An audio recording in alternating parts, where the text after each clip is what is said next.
And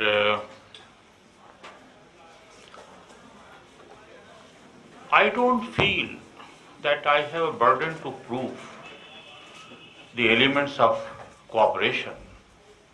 I do admit there are conflicts, there had been clashes, and in spite of all that, the pre-colonial Awadh presented a region which was a harbinger of not assimilation, but accommodation and adaptation. And I will start from a very late text. It is Miratul Awza by one Mir Munshi of English Residency, Lalji. So he says that the region of Awadh, the province of Awadh, is dominated by the warlike Rajput landowners. They are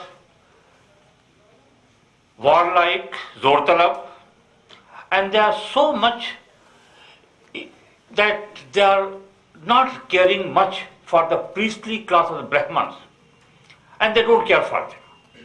And it is they who dominate the entire rural scene. This is what he is talking about, Lalji is writing about in 1855, just before the annexation.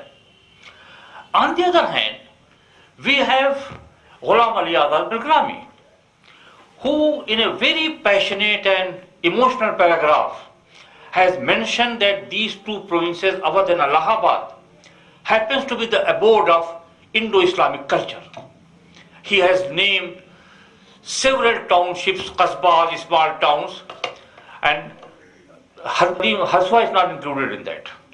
He said that these are the centers of the high elite culture where the migrant families from Central Asia, Arabia have worked for long for the establishment and development of the elements of Indo-Islamic culture.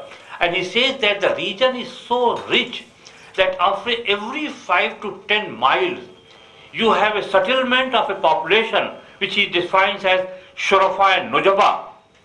And he says that since Qadimul Ayyam, this has been an abode of the elite culture. Then he goes on to say that in the time of the Nawab Wazirs, this tradition has weakened. But still he says that in spite of all that, the region still remains the most important center for the Maqulat, rational sciences. And he said that some of the Maquli scholars in the region have an all India fame and they have an all India reputation.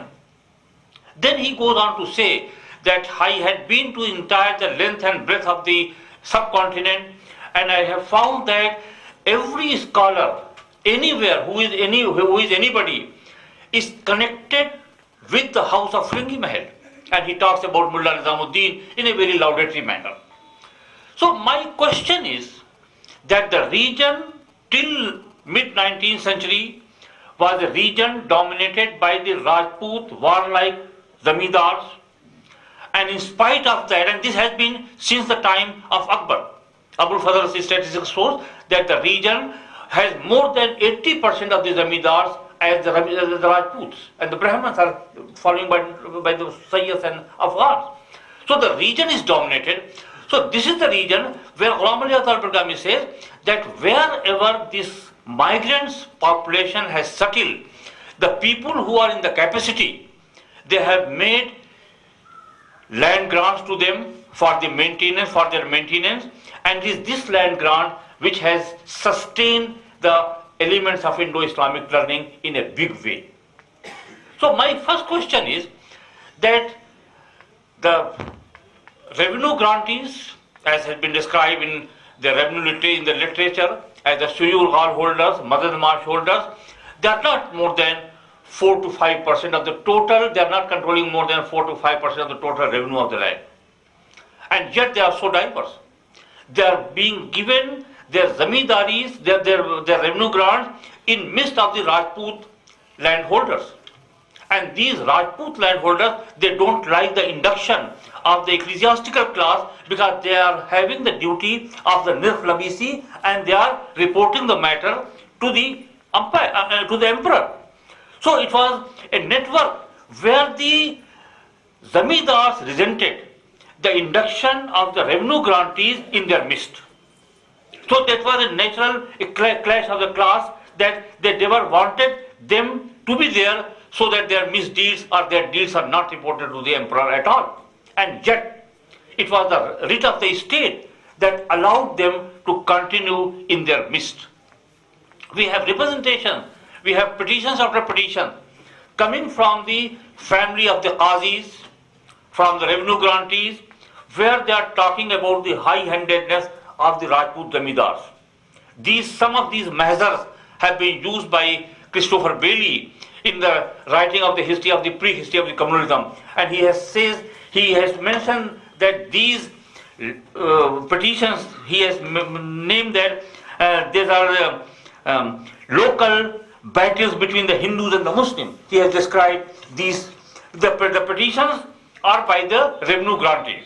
They are complaining against the high-handedness of the zamindar. The zamindars are not allowing them to occupy the land they have been allotted to, or they are hindering into their revenue collection, so on and so forth. So these petitions have been described by Bailey as the local battles between the Hindus and the Muslims, the communal land wars.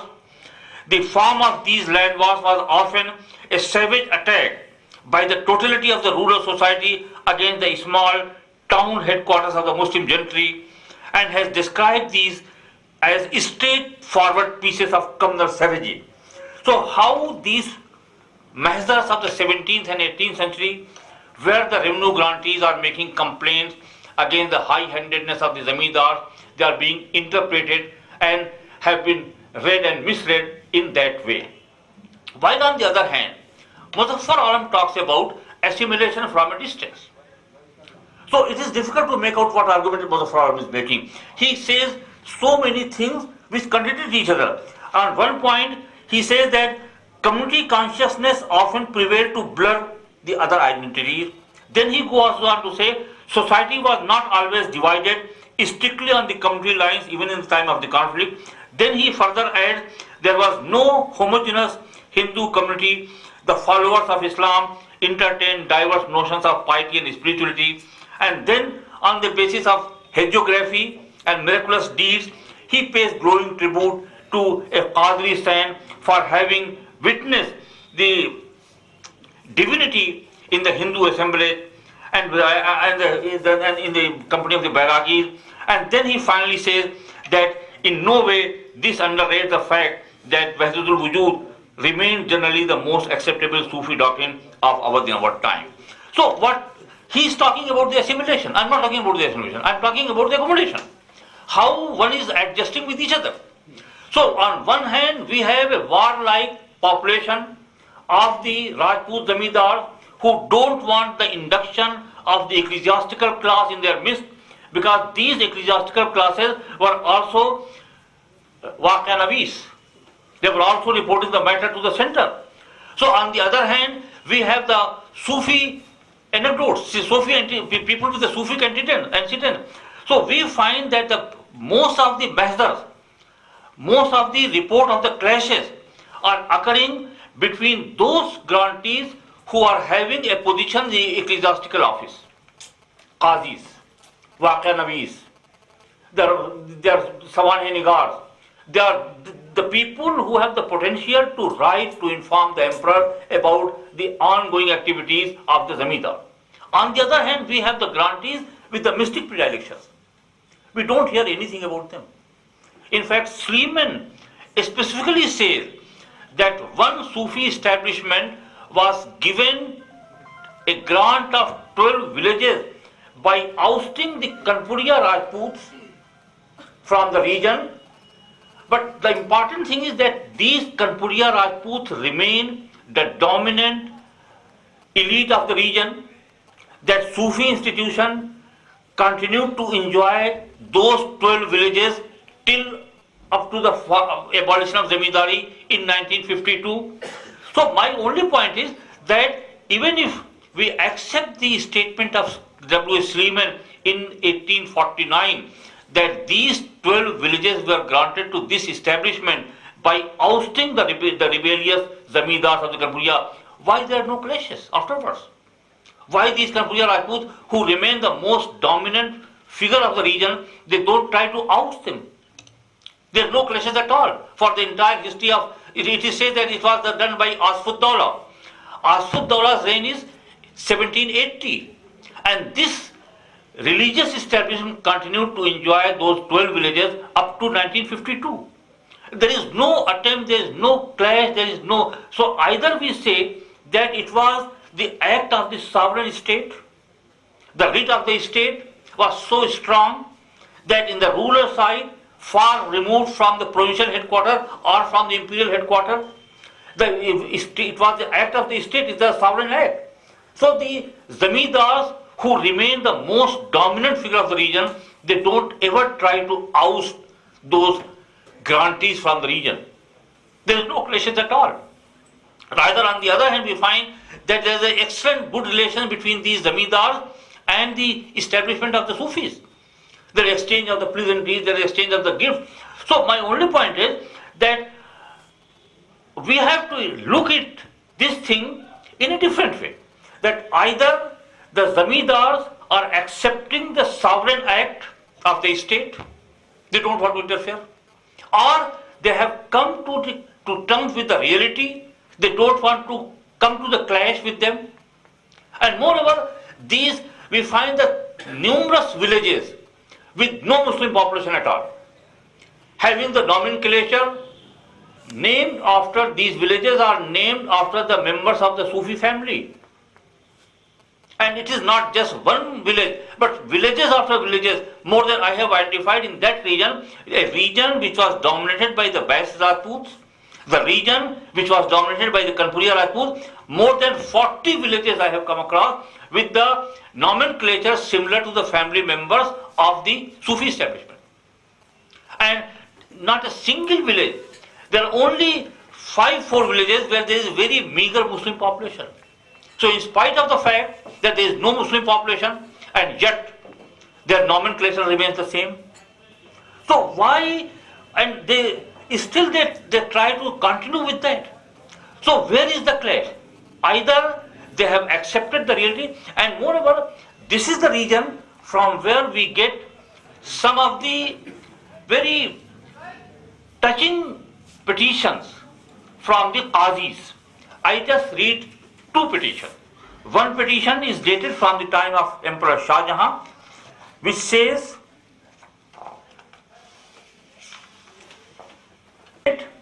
within quotes, they raided the Madadamash village of the villages of the petitioner with a large number of their clansmen and carried away 940 oxen and buffaloes from the village of Salimpur and Nizampur. This act was committed without there being any justification and with such impunity that they wounded even those 2 persons who had informed the emperor of their misdeeds. The infidels are perpetuating such acts of oppression against the Muslim. This petition is dated 1652. From the other region, from the same region, adjacent region, from the region of Baiswara, there is another petition by the Qazi Maudud. It is dated 1662. It says the region of Baiswara happens to be the abode of infidelity, and all the 21 parganas are the home and the refuge of the Bais people. Out of these 6 parganas have qazis, whereas 15 parganas have neither qazis nor mosque, nor do the arrangement exist for the adhan, for the congregational prayer. The fact that our ancestors exercised jurisdiction over qazi, as qazi over all the 21 parganas earlier, and that there have been ongoing clashes between our ancestors and the Bais Rajputs, this way 80 years have passed. Consequently, the qazis lost their jurisdiction from 15 parganas. None has cared so far to eradicate the sources of infidelity. Therefore, the petitioner Qazi Maudud deemed it necessary to report the matter to the emperor. So my argument is that there are petitions by the families of the Qazi about the clashes. in the reign of Shah Jahan, in the reign of Aurangzeb. In the same region, the Kanpuriya Rajputs have been probably ousted to make a way for a Sufi establishment, and they survive for the coming 200 years without there being any clash or any attempt by these Rajputs to recapture those villages from they were ousted. So my argument is that one thing, that it is the writ of the state which survives at the local level, so the whole debate of the core and the periphery becomes irrelevant. This region is far away from the core region. This region is far away even from the provincial capital. So the whole debate that becomes irrelevant. The other thing is that the people have come to terms to adjust and accommodate. And I'm not talking from hagiography. I'm not talking from the literature, from the self-view. This is the petition, this is the measure where there is a little possibility of writing nonsense. This is the official document, and this is supported by the official statistics. So I'm not talking about something from the petitioner's own point of view. I'm not talking something which is not officially admitted. So this is something, a petition by which is submitted to the imperial authority and which ought to have some inquiry. It cannot be done without an inquiry. So this is not a hagiography. This is not something, the hearsay or the stories. But this is the official version of what is happening in the state. So one point, this is I would like to make. The other point is that I have also worked out in statistics that the Suba of Awadh and Allahabad, Suba of Awadh had 135 parganas. So I have analyzed that out of the 5 sarkars, there are parganas with Rajputs and where there are large Madhyadamash grants are situated. Where there is no Muslim zamindars, there are also some, but this cannot be said that only those parganas where the Muslim zamindaris are there, only their Madhyadamash is being given. So there are, I have given that under the Rajput zamindar, the total amount of revenue grant is 9.93% of the total revenue of the state. While on the other hand, with no Muslim zamindari, it is only 8.78%. So this division that the Pargana has a dominant caste of the Rajputs and the non-Rajputs has no meaning for the grant of the Mafi land to these grantees. So this cut across, and some of the regions which were known for the notoriety, which were known for the Zor Talab zamindar, they are the regions where some of these grants are located. So I will just like to end that the region which is Upper Gangetic Valley, it was a region which was dominated by the migrant population. And the migrant population is moving to the east because east was the region which was not situated on any axis of expansion. There was no large military movement unlike northwest. When we see that northwest is dominated by the region where there is large military movements and large invasion. So there is a tendency that the migrant families are pushing towards east. And therefore we find that by the 13th century, the region of Kala and Manipur becomes so important that it has a full-fledged office of the Sheikhul Islam. And in the 13th century, there are only 3 Sheikhul Islam in the Indian subcontinent. One is at Multan, the other one is Delhi, and the third one is Kala Manipur. So how important Kala Manipur region is that the entire migrant population is moving towards east. And therefore this region has become a major center of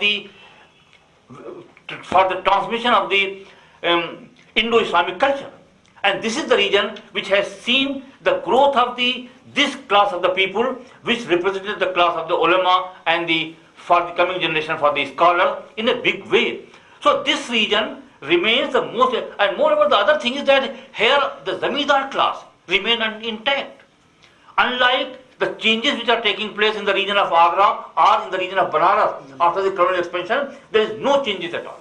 In fact, I have noticed that from 1600 to 1900, there is very few changes as far as the land owning is concerned. The class of the people, the class of the Zamindar, who are recorded as Zamindar by Ain Akbari, they remain till the Neville is compiling his Gazetteer in 1901. So there is very little change in the structure of the society. So the region which is dominated by the Rajput, that remains the region of the Rajput Zamindar. So there is no change, and moreover, the families which are moving from Delhi to further east, they remain, they continue with their tradition in spite of certain changes which have been noticed by Ghulam Ali Azhar Bargami during the time of the first two Nawab. So there are the continuity of the tradition. It is only after the partition and the independence that the migration has taken place from this region to the other part of the boundary line, and then only then the traditional setup of the migrant families has come out to an end. So finally I would like to say that this region, Upper Gangetic region, Awadh and Allahabad, remains the hotbed of Hindutva today, and it is this region which remains the major center of the vehicles of the transmission of ideas, of the Indo-Islamic idea. I will just jokingly saying my student that you take a survey from Kabul to Kanyakumari and from Dhaka to Gujarat, and you will find all the texts in the madrasa system. They are either having been penned down by the ulama of Firangi Mahal, Lucknow, or Deoband or Nadwa, and they are being taught as the classical text throughout the Islamic East, even today in all the seminaries of higher theological studies. There is no text which coming from some other region. So perhaps this region remains its glory in both the ways, being a hotbed of Hindutva forces as well as being an important center for the dissemination of Indo-Islamic knowledge. Thank you. Since last 30 years, at least me personally, after meeting you, that there is something different in East and West. So you should be happy about it, because it remained the center of intelligentsia, built ground. So I have saved one question at least. Learning right in the 13th century and until now. And then when it started nationalist movement, most of the people, even the Hindu gentry comes from there, as Bailey's thesis shows. And I am always fascinated with the Eastern UP or Eastern region and people, which also includes you. But tell me the reasons why the area is so stable intellectually, politically, and perhaps economically, perhaps. Because I was interested in the Muslim grantees, and Professor Shirin Mosvi's whole thesis on the grantees, revenue grants, that there was a tendency towards the localization is towards the town, near the town, and you said that there is no preference of the Muslim grantees to move towards to have the concentration in the Muslim zamindari areas. May be the case because either there are not many Muslim zamindaris, as you are saying. It's you to answer on that. And that's the second important, that's just an observation, you would be a better judge on that. I think the changes were taking place in a big way after maybe mid 14th century or turn of the 14th century, with the Nizamiyas, after Chirag, really the whole Chishti silsila started fizzling out in Delhi, and there was more concentration towards Awadh area, and there was a deep impact of this whole Chishtiya, particularly Nizamiya Chishtiya philosophy in the region. That could be one of the reasons why there was no major conflicting major conflicts between the zamindars and the Muslim grantees or revenue grantees. Uh, and just one thing, if you can tell us, because mostly these qazis and all that officials were from the region itself. So why there was, you are mentioning there was long, continuous petitions from there, because they have their roots in that area, or they were not belonging to the Chishtis or some other group, could be, but I'm not sure. Thanks. Here about Arabia, the man who said that India was the land of prophets and messengers, it's a fit land to be. Whereas Shahulillah would say that he was in exile in India. This is not my question. I always wanted to get an information from you that you talked about the accommodation. They were accommodated. The Rajputs accommodated the land grant holder. But then during the later part of the Mughal Empire, don't you see that they were out the minute the empire weakened? The same Rajputs, like one example I just remember is Raja of Taloi. He rebelled against the Mughal administration. Of course, the succession is state, so later on you will find them resisting them like anything. It was the credit goes to Sadat Khan, Safdar Jang and his successor that they brought them under control. So was it not a accommodation which was something, it was forced down upon their on their throat? Now, when you are talking about pre-colonial Awadh, that would mean the 17th, 18th centuries, possibly. Up to 1856. There is one thing which I may have probably not heard you fully because I went outside. You see, your region of Awadh, Kara, Manikpur, Lucknow, these are not peripheral areas at all. I mean, this is an area which is the core of the empire as far as the Mughals are concerned. So I don't think that the core and periphery would fit into this. And as it is, Chetan Singh, the person who has who worked on this Punjab, he now dissociates himself from this whole debate. Only our friend Farhat Hassan, still Muzaffar Alam, remain with this core and Committed with the idea. With the idea. Yeah, he is rejecting, right? But the thing is that it is not needed for this area because this is not a peripheral area at all. This is the core area. So, your argument doesn't fit in here. Secondly, sir, I mean, it's a part of it. Bilgram, as referred, we have Sharaif-e Usmani with much information regarding the region of Bilgram. The family of the Qazis out there, the Sayyids, how they were the Qazis and the theologians, and then ultimately by late 17th century and early 18th century, they started migrating towards south and started changing their profession from Qaziship and theologianship to military service. Do you find any such development in your region which you are talking about, Kara Manikpur, or, for example, I also belong to the same place, Fatehpur, Haswa. मैंने बता दिया हसवे का नाम नहीं लिया, बिलगामी ने नहीं लिया हसवे का नाम। नहीं, बिल्कुल नहीं लिया होगा क्योंकि there उस वक्त आप नहीं थे वहाँ पे।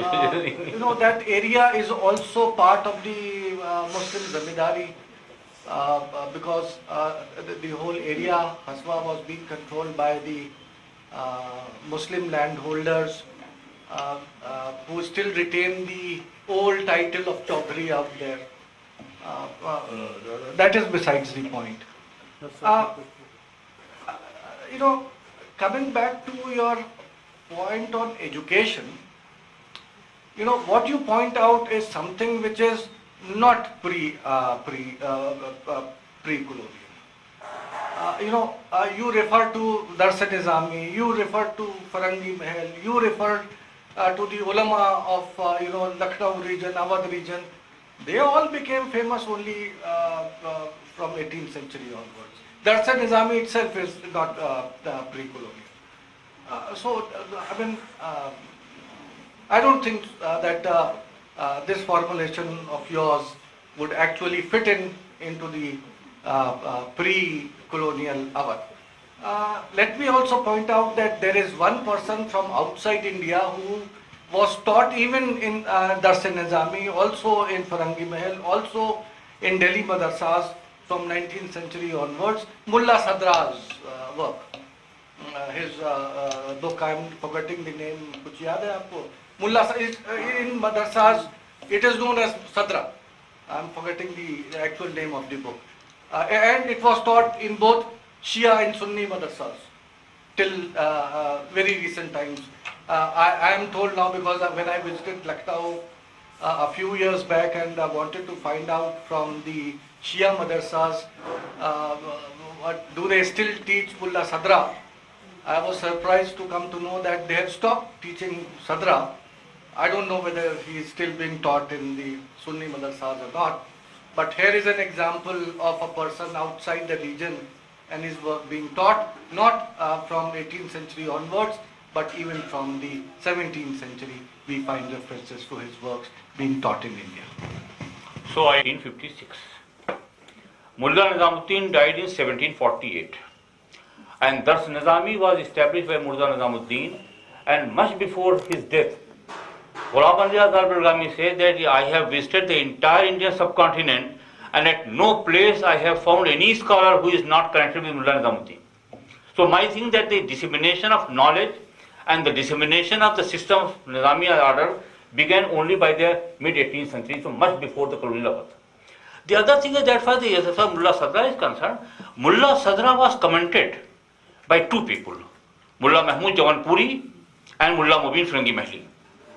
So Mullah Sadra is re-Christian as Mullah Mubin, and Mullah Mubin is still taught in all the Sunni madrasas as the basic book of logic.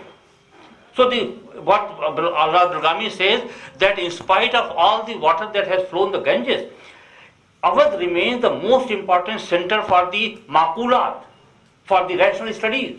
And Mullah Sadra, Mullah Mubin and Mullah Mahmud Jawanpuri, they all belong to that tradition of rational sciences, makulati. Sir, So why the, do we forget the Multan and Punjab region?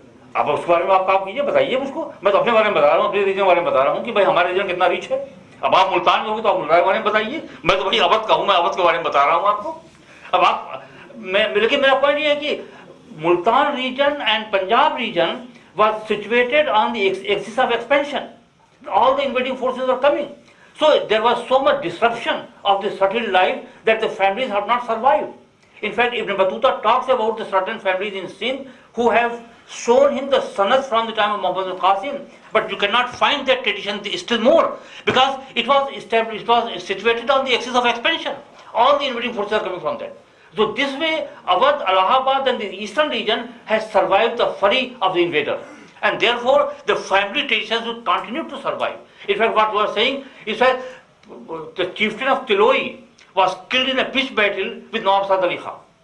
So that, in spite of that memory, that Raja Mohan Singh was killed, his descendants always visited the Sufi shrine of Jais. And Tariq-e-Jais says that the descendants of Mohan Singh of Tiloi, they never did any work without consulting the Sufi Shaykh of Jais.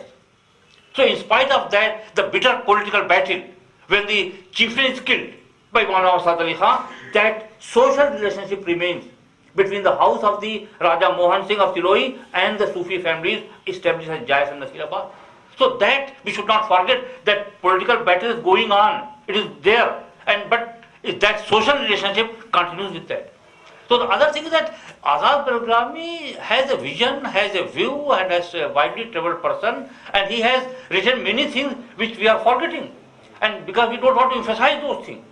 So that the other thing that Gulfisha Wallah, what I will say that in the tradition of family traditions in Awadh region, there is a continuity, because I have argued elsewhere that the very inaptitude of the Awadh administration has protected the people of Awadh, the land of Awadh, from the hilarious changes which are taking place inside the Mahalwari region and inside the other conquered and ceded provinces. In fact, K.K. Trivedi has wrote that there are numerous caste changes in the region of Agra.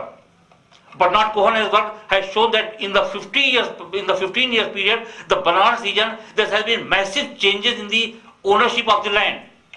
Something which is missing from Awadh. Awadh, up to 1856, the same class of Taluqadas remains intact. And it is not without interest to know that Hazrat Mahal was supported by all the Taluqadas of Awadh till 1859. And in spite of all the promises by the British, they never gave up the cause of Begum. So it was that loyalty, the namak, कि साहब हमने इनका नमक खाया है इनके house का, लिहाजा we shall remain with them. And all the Rajput Taluqadas have supported. So this is all the old family ties between the house of the Nawab and the house of the Taluqadas, which continue for a long time. So perhaps here lies that there is a continuity of the tradition. The families have survived for 300, 400 years, and that tradition has led to the intellectual tradition as well. मैं थोड़ा intervene